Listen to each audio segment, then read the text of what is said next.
کھاؤ پیو لیکن اعتدال کے ساتھ. یہ جو تعلیم ہے یہ حقیقت میں تو ڈائٹنگ کے خلاف ہے. وہ جو لوگ ڈائٹنگ شروع کر دیتے ہیں اس کا قرآن کریم میں کہیں کوئی حوالہ نہیں ہے. روزے کا ذکر تو ملتا ہے اللہ کی خاطر، لیکن پتلے ہونے کی خاطر بھوکے رہنے کا قرآن میں کہیں کوئی ذکر نہیں. ذکر ہے تو لا تسرفو کا ہے، اور اس سے اچھی ڈائٹنگ کی کوئی تعلیم دنیا میں ممکن نہیں جو صحت کو قائم رکھتے ہوئے جسم کو مناسب رکھتی ہے.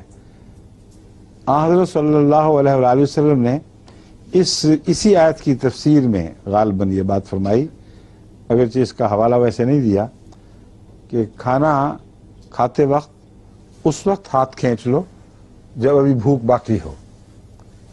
یہ ہے کلو واشربو ولا تسرفو، اسراف سے کام نہ لو. اور حد سے زیادہ تکلفات سب باتیں اس میں آ جاتی ہیں، عمومی تعلیم ہے، مگر خاص طور پر یہ کہ جتنا کھانا ہے اس سے زیادہ نہیں کھانا، جو مناسب ہے اس سے زیادہ نہیں کھانا. اس لیے وہ خواتین جو یہ کرتی ہیں اس کے باوجود ڈائٹنگ کریں ان کے دماغ پہ اثر پڑتا ہے.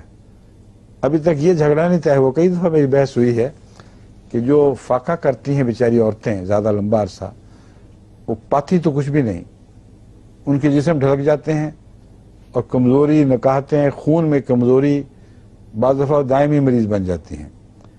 اور دوسرا بڑا نقصان یہ ہے کہ دماغ پہ اثر پڑتا ہے اور ان کی لاجک کی سینس ختم ہو جاتی ہے. ان سے بحث کرو تو الٹی پلٹی بحثیں کرتی ہیں.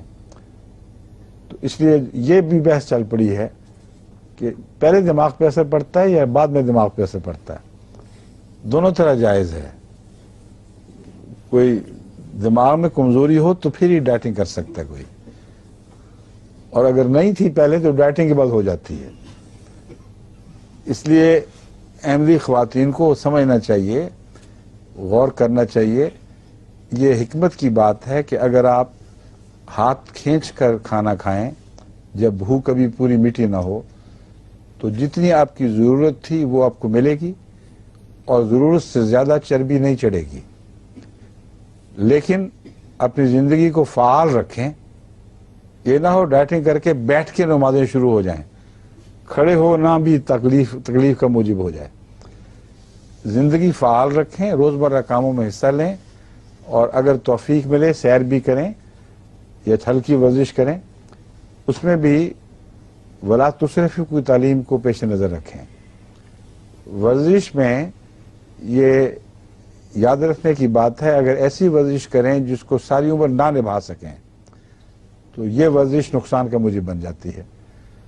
اور اکثر ورزش چھوڑنے کے بعد وہ سب چربی واپس آ جاتی ہے جس سے نجات پائی تھی، اور پہلے سے بھی بدتر ہو جاتے ہیں.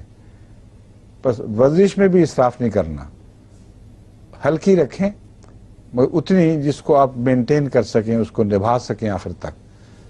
اور زندگی کی عادات ایکٹیو بنائیں، چستی کے ساتھ اٹھنا، چستی کے ساتھ پھرنا، اور ڈھیلا ڈھالا مصیبت سے اٹھنا جو ہے اس کی عادت نہ ڈالیں.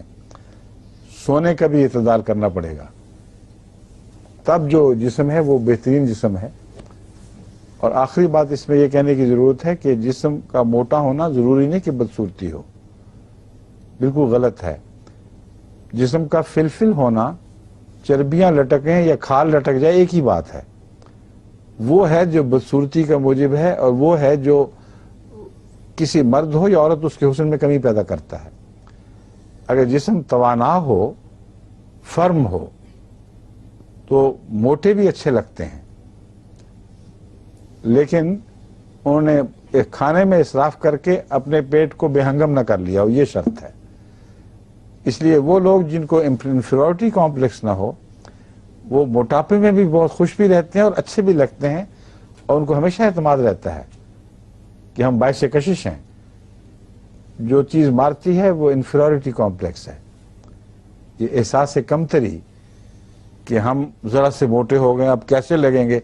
ہر وقت جو لوگوں کو دکھانے کے لیے بنتے ہیں ان کی کوئی بات بھی صحیح نہیں رہتی. ہر کل ٹیڑھی ہو جاتی ہے. اس لیے خضوع زینتکم کا تعلق خدا نے مسجد سے باندھ دیا اور اسراف کا تعلق بھی مسجد سے باندھ دیا. مراد یہ ہے کہ اگر تم اللہ کی نظر میں ٹھیک رہنے کو اپنا مدعا بنا لو تو پھر دنیا کی کچھ پرواہ نہ کرنا. اگر تم خدا کی نظر میں ٹھیک رہو اور تمہاری زینت اللہ کے حضور درست ہے تو یقین کرو کہ تم اعتماد کے لائق انسان ہو. یعنی تمہیں اپنے نفس پر اعتماد کرنا چاہیے اور تم ٹھیک ہو. پھر توہمات میں پڑھ کر اپنی زندگی برباد نہ کرو.